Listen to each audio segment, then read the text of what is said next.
샬롬. 야구들 좋아하세요? 저를 보세요. 야구 좋아하십니까? 지금 가을 야구 시즌이에요. 내셔널 리그 챔피언이 결정됐고 어제 아메리칸 리그 챔피언이 결정됐습니다. 뭐 야구 싫어하는 사람에게는 이게 무슨 뚱딴지 같은 소린가 할지 모르겠지만 작은 목자 야구 좋아해요.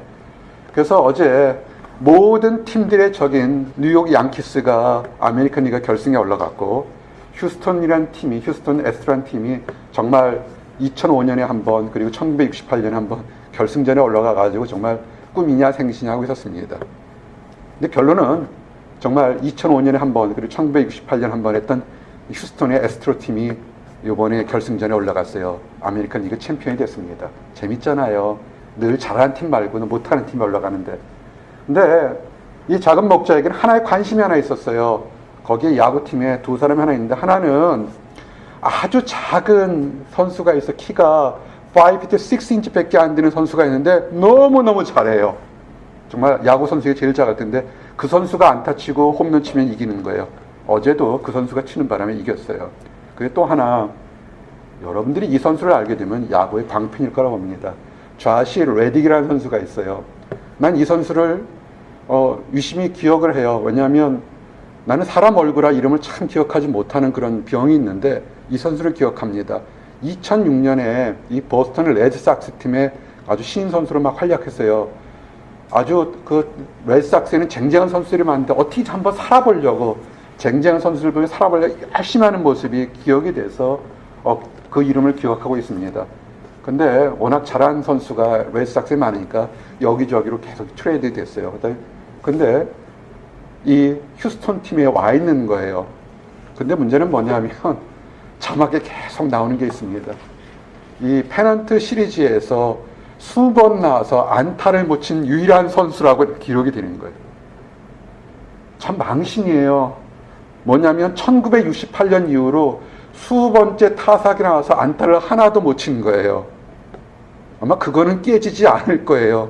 이 좌시 레딕 선수가 1987년생이에요. 여러분과 비슷하거나 조금 나이가 많거나 한 생인데 한 번도 안타를 치지 못했습니다. 어제도 경기가 나오는데 21번째도 안타를 못 쳤고 22번째도 안타를 못 쳤어요. 이거는 그 팀은 좀 평생에 어쩌면 한 번 이 아메리칸 리그로 내셔널에서 아메리칸으로 팀을 바꿨는데 결승에 올라가서 지금 이겨야 돼요. 다음 주에 월드 시리즈 하지만 여기는 챔피언이 되기 때문에 감독 입장에서는 다른 선수들 다 내쫓아내고 어떻게 잘하는 선수 할 거라고요. 내셔널 리그에는 LA 다저스가 내가 좋아하는 LA 다저스가 됐어요. 근데 여러분이 아는 유현진 선수는 포스트 시즌에 이름이 올라가지를 못했어요. 평상시 그렇게 잘해도 그 막판에 몇 번 못했다고 그 월드 시리즈에 못 나간다고요. 궁금한 게 하나 있었습니다. 저렇게 1968년 이후에 페넌트 시리즈에서 한 번도 오랫동안 안타를 치지 못하는데 감독은 무슨 배짱으로 20번째까지, 21번째까지, 22번째까지 내놓을까? 여러분들 한번 생각해 보십시오. 여러분의 지도교수가 또는 여러분이 지도교수를 했을 때 여러분이 데리고 있는 학생이라든지 아니면 여러분들이 정말 많은 기대를 가지고 있는데 계속 실험이든 연구든 연주든 죽을 쓰고 있는데 그것을 지켜보는 교수나 또는 학생의 입장은 여러분 어떨까요? 저 기도했습니다. 하나님, 저 사람이 제발 좀 안타 좀 치게 해주십시오. 저래서 한 방 안타를 못 치면 선수 생명에도 불리명이 있지만 얼마나 저기 할까요? 평상시 잘 쳤는데 이제 23번째 드디어 안타를 쳤습니다. 타율로 얘기하면 엉망이죠. 아마 그 기록은 아마 수십 년 동안 좀 안 깨질 거예요. 근데 휴스턴의 관중들도 본인도 손을 막 드는 거예요. 홈런을 친 것처럼. 그 무거운 감이 얼마나 했겠습니까? 오늘 이런 얘기를 하고 싶습니다. 누군가는 여러분을 지켜보세요. 난 그 감독이 대단해요. 그래서 하나님 저렇게 선수를 믿는 감독, 이렇게 뉴욕 양키스처럼 우리가 다 하는 것처럼 정말 최고가의 선수들만 남들 잘하면 돈으로 대서 하는 그런 선수들만 아니고 저렇게 믿고서 한번 믿어보려고 하는 감독이나 팀을 한번 우승시켜 줬으면 어떻겠습니까? 어쩌면 나의 몸부림이었을 거예요. 우리 작은 교회에서 남들 다 작다고 보잘것없다고 캠퍼스에서 예배드린다고 무시할 때도 나는 그러지 않아요. 내게 찾아오는 우리 성도 한 사람 한 사람이 1년을 케어하는 게 아니라 앞으로 10년, 20년을 케어할 목적으로 나는 목회를 하고 있습니다. 어쩌면 감정이입이 돼서 더 야구 보면서 울면서 기도한 참 불쌍한 사람이에요. 나도 참. 근데 마지막 23번째 안타 치는데 소리를 막 지르는 거예요. 이야! 그랬다고요. 아마 여러분의 훌륭한 감독이 아니라도 어쩌면 여러분의 부모님들은 여러분의 남편과 아내는 그렇게 안타 못 치더라도 그래 다음엔 할 수 있을 거라고 소망 바라보지 않을까 생각합니다. 그래서 오늘 그 얘기를 준비했어요. 우리에게 낙심이 찾아올 수 있습니다. 세상 사람들은 다 조롱할 수 있다고요. 그러나 조롱하지 않는 분, 조롱하지 않는 사람들에 대한 얘기로 여러분이 위로받기를 원합니다. 어떨 때 우리가 낙심될까요? 가장 뭐니 해도 이별일 겁니다. 특별히 사랑하는 사람, 가족을 잃었거나 또는 사랑하는 연인과 헤어지는 그때는 그 낙심은 말로 표현할 수 없습니다. 우세요. 상담 요새 참 많이 옵니다. 힘내세요 라고 했더니 한 청년이 한국에서 연락이 왔어요. 힘내세요. 하나님이 형제를 사랑합니다. 그랬더니 하나님이 정말 나를 사랑한다고 그러셨어요 하고 바로 답장이 왔어요. 마음에 상처가 많아서 그래요. 우리가 사랑하는 가족을 잃어버린 것, 연인을 잃어버린 것, 우리 너무 쉽게 생각하지 마십시오. 정말 그 사람 아픕니다. 특별히 이 가을에 단풍 질 때 많이 아픕니다. 여러분 위로해 주셔야 돼요. 그러나 그 위로가 어디서 나오냐 되면 새로운 사람들이 들어와야 됩니다. 그래야 치워집니다. 여러분 작은 목자하고 여러분 속 얘기하십시오. 나도 여러분의 마음이 어디쯤 가는지 알고 있습니다. 그래서 참 기도 많이 해요. 저 아픔을 대신할 수 있는 새로운 가족, 새로운 사람을 만나게 달라 기도합니다. 믿음의 사람, 온유한 사람, 아버지가 칼을 들고 죽이려고 할 때도 눈을 멀뚱멀뚱했던 사람이 누굽니까? 이삭이잖아요. 근데 이삭이 힘들었어요. 언제 힘들었냐면 자기의 마음을 가장 잘 아는 어머니 사라를 잃었을 때 굉장히 힘들었다고요. 하나님은 이별의 아픔을 가진 사람을 내버려 두지 않습니다. 그 아픔을 대신할 더 좋은 사람을 하나님은 주신다는 걸 믿고요. 낙심하지 마십시오. 창세기 24장 67절 보니까 이삭이 리브가를 인도하여 그의 어머니 사라의 장막으로 드리고 그를 맞아여 아내를 삼고 사랑하였으니 이삭이 그의 어머니를 장년 후에 위로를 얻었더라. 아멘.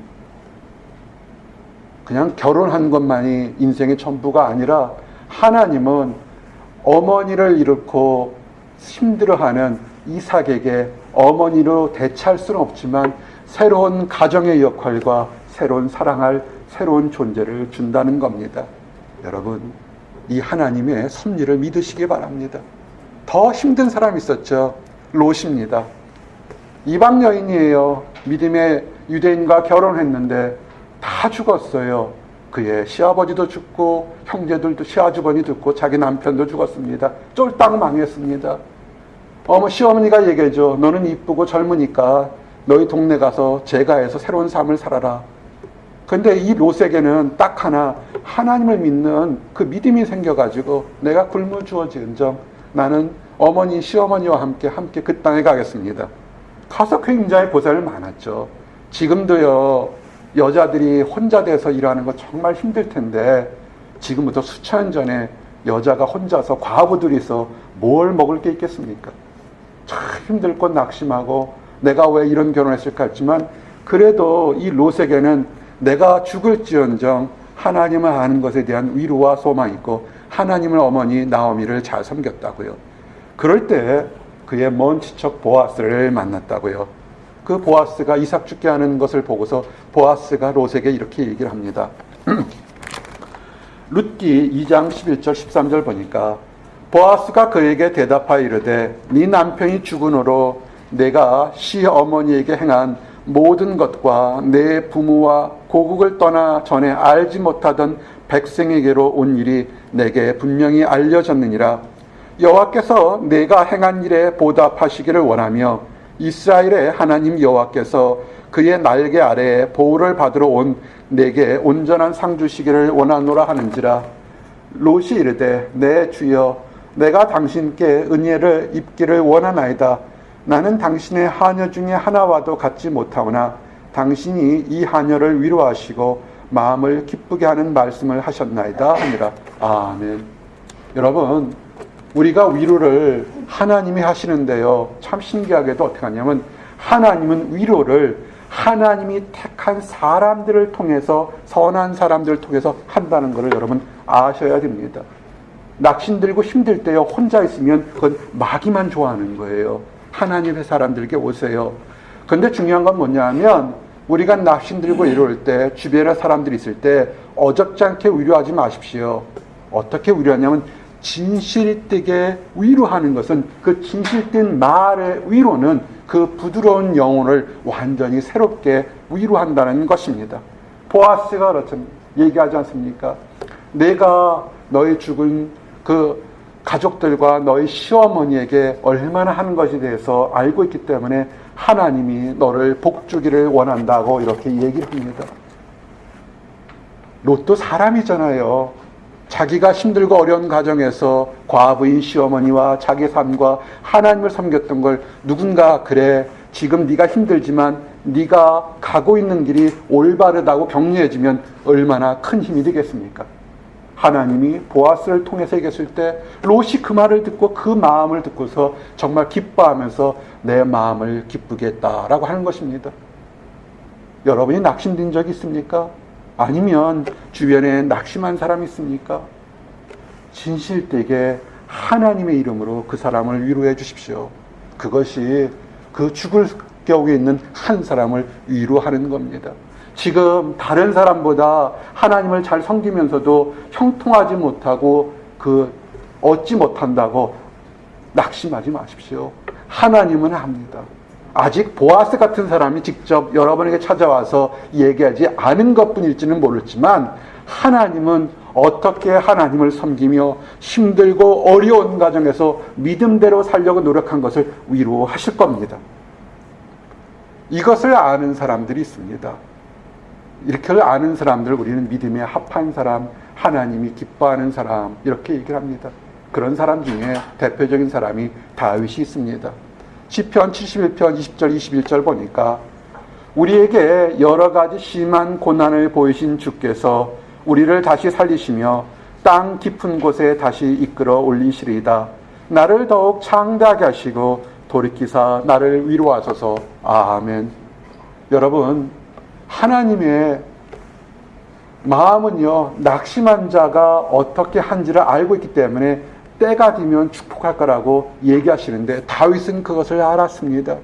내게 지금 심한 고난이나 어려움을 보이고 내가 땅 깊은 곳처럼 다른 사람보다 대접받지 못하고 멸시나 천대나 조롱받을지언정, 그러나 하나님은 위로하셔서 오히려 나를 창대케 하시고 그리고 그런 모습으로 나를 위로할 겁니다라는 기도와의 고백이 함께 있었던 것을 믿으시기 바랍니다. 이것이 축복인 것입니다. 여러분, 하나님의 종들이 뭔지 아십니까? 목사라고 대접받는 거요? 아니에요. 여러분들 하나님이 종이 될 수 있습니다. 성경 공부 인도하는 거 그저 내게 세상적인 지식이나 성경 지식을 알고서 가르친다고 하지 마십시오. 여러분들이 그곳에서 리더라든지 먼저 크리스찬이 됐던 것은 뭐냐면 여러분들에겐 사명이 있습니다. 어떤 사명이냐면 함께하는 사람, 거기 모이는 사람들을 하나님의 이름으로 위로하라는 것입니다. 위로하십시오. 잘난 척하거나 내게 이득을 얻거나 파당을 짓거나 아니면 어떤 이성을 만나려는 하나의 장이 아니라 힘들어서 오는 사람 단 한 번을 와도 그 사람을 위로하라고 그곳에 있는 것입니다. 이사야서 40장 1절 2절 말씀이 뭡니까? 너희 하나님이 이르시되 너희는 위로하라. 내 백성을 위로하라. 너는 예루살렘의 마음에 닿도록 말하며 그것에 외치라. 그 노역의 때가 끝나고 그 죄악이 사함을 받았느니라. 그의 모든 죄로 말미암아 여호와의 손에서 벌을 배나 받았느니라 할지니라 하시니라. 아멘. 작은 성경국 모임이든 예배에서 우리가 할 것은 뭐냐면 죄 지은 사람들에게 죄에 대해서 하나님이 심판하실 거다. 그러나 하나님의 자비로 용서할 테니까 기뻐하고 위로를 받으라는 것입니다. 어느 교회 가시겠습니까? 어느 성경공회 모임에 가시겠습니까? 여러분의 이득에 남녀의 교제를 위한 곳, 좀 더 지식을 얻는 곳에 가지 마십시오. 하나님의 말씀으로 진리가 선포되며 위로받고 복음의 그 가치를 아는 곳에 있기를 원합니다. 하나님이 얘기하죠. 너희는 위로하라. 내 백성을 위로하라. 물어보세요. 잘 지내십니까? 사람들은 잘 모르고 속마음 안 할 때는 잘 지낸다고 얘기합니다. 과연 그럴까요? 열의 9은 힘들어요. 다 힘든 것들이 있습니다. 하나님 말씀으로 위로하기를 원합니다. 예수님이 이 땅에 오셨을 때 가난하고 병들고 약한 자들을 뭐라 그랬습니까? 왜 이렇게 못나서 구구리 징상 떠냐 그랬습니까? 아닙니다. 하나님은 약하고 병든 자, 가난한 자에게 이렇게 위로와 소망을 주셨습니다. 누가복음 6장 21절 25절 보니까 예수께서 눈을 들어 제자들을 보시고 이르시되 너희 가난한 자는 복이 있나니 하나님의 나라가 너희 것이며 지금 줄인 자는 복이 있나니 너희가 배부름을 얻을 것이요 지금 우는 자는 복이 있나니 너희가 웃을 것이며 인자로 말미암아 사람들이 너를 미워하여 멀리하고 욕하고 너희의 이름을 악하다 하여 버릴 때에는 너희에게 복이 있도다. 그날에 기뻐하고 뛰놀라 하늘에서 너희의 상이 큼이라. 그들의 조상들이 선지자들에게 이와 같이 하였느니라. 그러나 화 있을진저 너희 부유한 자여 너희는 너희의 위로를 이미 받았도다. 화 있을진저 너희 지금 배부른 자여 너희는 주리리로다. 화 있을진저 너희 지금 웃는 자여 너희가 애통하며 울리로다. 아멘. 예수님의 말씀을 다시금 생각해 보십시오. 힘들고 어려운 가운데서도 멸시와 천대받는 가운데서도 예수님 때문에 예수님을 쫓아가는 사람들, 지금은 보잘것없다 했지만 아닙니다. 그 사람이 웃을 것이고 그 사람의 상이 크다는 것입니다. 이 땅에서 너무 많이 가져서 악한 방법으로, 추한 방법으로, 더러운 방법으로 편리함을 가져서 나는 잘 될 거라고 생각하며 만족하는 사람들에게 오히려 슬피 울고 애통할 날이 옳다는 것입니다. 우리가 도전이 하나 있습니다. 하나님 마음에 합한 사람, 다윗처럼, 예수님처럼 그 사람들은 우리와는 다르기 때문에 더 믿음이 좋아서 낙심 가운데 소망을 가질 수 있습니다. 그러나 믿음이 좋다고 해서 낙심이 안 오는 건 아닙니다. 여러분의 영적 지도자도 낙심하고 힘들 때가 있습니다. 어떤 사람이냐면 우리 성경에서 신약에 가장 많은 이적과 기적을 행했던 사람 중에 한 사람이 아마 사도 바울일 겁니다. 사도 바울 같은 사람도 하나님과 깊은 교제를 하고 성도의 교제를 할 때도 낙심이 찾아왔습니다. 그가 하나님의 선한 사역을 할 때 칭찬과 인정받는 것이 아니라 환난이나 핍박이나 생명을 위협하는 수없이 많은 일들이 그 사람 주변에 있었습니다. 어쩔 수 없이 믿음이 좋은 사람도 낙심 속에 쌓이게 되는 것입니다. 근데 사도 바울이 이런 낙심에 쌓였을 때 그 낙심에서 떨친 방법의 2가지 단계, 2가지 과정을 우리가 알고서 위로받을 수 있습니다. 첫 번째는 뭐냐면 사도 바울은 낙심했습니다. 그러나 사도 바울이 낙심 가운데 소망을 가졌던 것, 위로를 가졌던 것은, 위로를 해주시는 것은 내 사역이 흥화하거나 다른 많은 교회가 설립되는 것이 아니라 위로를 주시는 분은 단 한 분, 하나님이시라는 것입니다. 그리고 그 위로를 어떻게 통하냐면 신령한 계시나 꿈이나 이런 것도 되겠지만 하나님의 피로 거듭난 성도들을 통해서 또 다른 위로가 전달된다는 것을 알게 되는 것입니다. 여러분 주보 뒷면에도 그 말씀 고린도후서 7장 5절 7절을 작은 글씨로 인쇄해 놨습니다. 우리가 마게도니아에 이르렀을 때 우리 육체가 편하지 못하였고 사방으로 환난을 당하여 밖은 다툼이요 안으로는 두려움이었노라. 그러나 낙심한 자들을 위로하시는 하나님이 디도가 오므로 우리를 위로하셨으니 그가 온 것뿐이요 오직 그가 너희에게서 받은 그 위로로 위로하고 너희의 사모함과 애통함과 나를 위하여 열심히 있는 것을 우리에게 보고함으로 나를 더욱 기쁘게 하였느니라. 아멘. 여러분, 교회에서 크든 작든 한 성도가 다른 성도가 샬롬하고 인사하는 것이 얼마나 큰 위로를 주는지 아십니까? 내가 이 작은 교회에, 내가 이 큰 교회에 무슨 일을 할 수 있을까 생각하는 사람이 있습니까?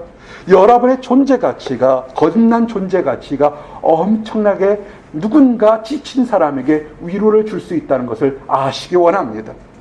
여러분 또한 하나님의 초능력적인 위로도 받을 수 있지만 여러분을 위해서 따뜻하게 손을 내밀며 잘 지냈어요? 평안하십니까? 기도하고 있어요? 라는 그 따뜻한 말하는 하나님의 거듭난 성도를 통해서 하나님의 위로받을 수 있다는 것을 아셔야 합니다. 우리가 위로라는 것을 착각하지 마십시오. 갑자기 화산이 터지듯이 하늘에서 큰 오색 번개가 내리듯이 그런 신령한 것이 아니라 하나님은 여러분의 눈높이에 우리와 가슴에 얘기할 수 있는 거듭난 하나님의 사람으로 여러분을 위로한다는 겁니다. 사도 바울의 믿음이 좋았죠. 디도보다 더 스승일 겁니다. 그러나 그가 지쳤을 때 말씀을 가르친 디도가 오므로 안팎으로 문제가 있을 때 위로받았다는 이 귀절이 우리에게도 위로와 도전이 되는 것입니다. 여러분, 우리가 힘들고 어려울 때 왜 우리가 위로받지 못할까 한번 생각해 보십시오. 교회는 한 가지입니다. 성도들을 위로하고 죄가 하나님의 이름으로 사해졌다는 걸 선포하는 것입니다. 그럼 기뻐야 되는데 기뻐하지 못하는 사람들이 있습니다. 이유가 뭐냐면 여러분과 하나님 사이에 알게 모르게 지은 작은 죄들 때문에 그렇습니다. 이제 올 겨울 지나면 또 눈이 올 겁니다. 올해는 따뜻한 겨울이 하지만 그래도 눈은 올 겁니다.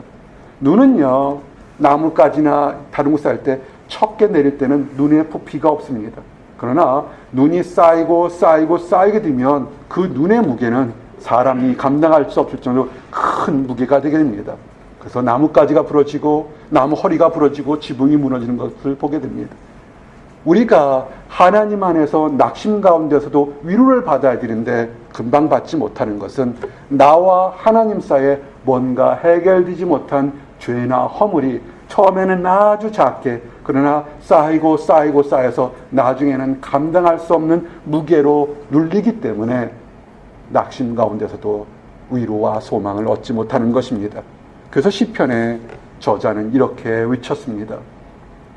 시편 40편 11절 12절 여호와여 주의 긍휼을 내게서 거두지 마시고 주의 인자와 진리로 나를 항상 보호하소서. 수많은 재앙이 나를 둘러싸고 나의 죄악이 나를 덮침으로 우러러 볼 수가 없으며 죄가 나의 머리털보다 많으므로 내가 낙심하였음이니이다. 여호와여 은총을 베푸사 나를 구원하소서. 여호와여 속히 나를 도우소서. 아멘. 여러분이 낙심 가운데 있고 하나님이 나를 위로한다는 것을 믿는 가운데 있는데도 그 위로가 직접적으로 느껴지지 못할 때는 한번 돌아보십시오. 혹시라도 내가 교만한 것이 있는지, 내가 회방한 것이 있는지, 내가 음란한 것이 있는지, 내가 더러운 것이 있는지, 뭔가 하나님과 관계에서 쌓여 있는 것이 있는지 먼저 그것을 해결하시기를 원합니다. 오늘 예배 전에 불렀던 찬양들이 그래서 그런 주제의 의미대로 찬양을 불렀던 것입니다. 그리고 이제 말씀을 정리하는 순서에서 여러분이 낙심하지 말아야 될 것은 낙심하는 영혼의 주체가 여러분이 아니라는 것입니다. 오늘 주신 말씀 시편 40편 5절이 뭡니까? 내 영혼아 내가 어찌하여 낙심하며 어찌하여 내 속에서 불안해하는가?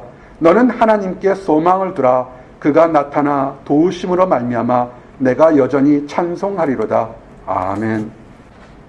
이 말씀을 잘 보십시오. 영혼의 주체가 누굽니까? 여러분입니까? 네, 하나님이십니까? 내 영혼아 하나님의 영혼이라는 것입니다. 하나님의 영혼이 어떻게 내 속에서 여러분들 속에서 낙심하는가라고 질문합니다. 그런데 너는 지금 내 속에 있는데 하나님의 품에 있는데 왜 네가 불안해하는가라고 질문을 던지고 있는 것입니다. 여러분 하나님께 소망 두십시오. 여러분이 원하는 것을 이루지 못한다고 해서 실패가 아닙니다. 여러분이 원하는 것을 갖지 못한다고 해서 저주받거나 남보다 멸시받을 존재가 아닙니다. 하나님의 특별한 뜻이 있습니다. 여러분이 할 것은 오히려 소망 가운데 기도하며 찬송하십시오. 어떻게 기도해야 될까요? 끈질기게 기도하십시오. 어느 마을에 불의한 재판관이 살고 있는데 그 재판관이 사는 그 마을에 과부가 있었습니다. 억울한 일을 당했습니다. 가서 나의 억울함을 풀어달라고 얘기를 합니다. 근데 이 재판관은 불의하기 때문에 그 얘기를 들어주지 않습니다. 근데 어느 날 갑자기 재판관이 생각합니다. 내가 저 과부의 얘기를 들어줘야겠다. 왜냐하면 저렇게 끈질기게 찾아와서 나를 괴롭히니까 차라리 들어줘서 해결하는 게 낫겠다라는 것을 얘기합니다. 이거 예수님께서 들으셨던 예화입니다. 누가복음 18장 1절에서 8절인 것입니다. 여러분, 지금 낙심이나 좌절이 있습니까? 하나님은 여러분을 불안해하지 말라고 그랬습니다. 여러분이 할 것은 두 가지입니다. 혹시라도 하나님 보시기에 그리고 내가 숨겨놓은 은밀한 허물이나 죄가 있는지를 돌아보고 있으면 내려놓고 회개하시기 바랍니다. 그런 것이 없는데도 지금 답답하다면 끈질기게 기도하시기 원합니다. 하나님이 다 다른 이유가 있어서 그렇습니다. 그럴 때 여러분은 하나님의 깊은 위로를 받을 겁니다. 그리고 늘 얘기하지만 후에마이 여러분의 진정한 가치를 여러분은 아십시오. 이 보선 땅에서 남보다 늦게 가고 남보다 원하는 것을 얻지 못한다고 여러분의 가치가 상실되는 것이 아닙니다. 좀 전에 말씀드린 것처럼 여러분이 예배에 참석하는 그 하나로 인해서 다른 사람에게, 누군가 힘든 사람에게 위로와 소망을 줄 수 있습니다. 또 하나, 여러분이 질그릇 같다 할지라도 여러분 안에는 이 세상에 어떤 것보다 귀한 하나님의 소망, 보배를 담은 그릇이라는 것을 아셔야 합니다. 고린도후서 4장 7절에 우리가 이 보배를 질그릇에 가졌으니 이는 심히 큰 능력은 하나님께 있고 우리에게 있지 아니함을 알게 하려 함이라. 아멘. 우리가 다른 사람보다 보잘것없고 고려청자처럼 대접받지 못한다 할지라도, 우리가 질그릇 같다 할지라도 여러분 안에는 세상이 감당하기 어려운 가장 귀한 보배가 있다는 거 알고 낙심하지 마시기 바랍니다. 세상은 거친 흙탕물처럼 떠내려갑니다. 여러분, 이런 바닷가나 또는 개울가에 보실 때 흙탕물이 도도히 내려오면 죽은 물고기들은 다 떠내려갑니다. 그러나 물살이 아무리 거칠어도 살아있는 물고기는 그 물을 거슬려 올라간다는 것을 아십니까? 연어들이 어떻습니까? 그 험한 물줄기를 거꾸로 거슬려 올라갑니다. 우리가 이 땅에서 크리스찬 사는 것 때로는 힘들고 무시받고 낙심받을 때가 많습니다. 그러나 당당하십시오.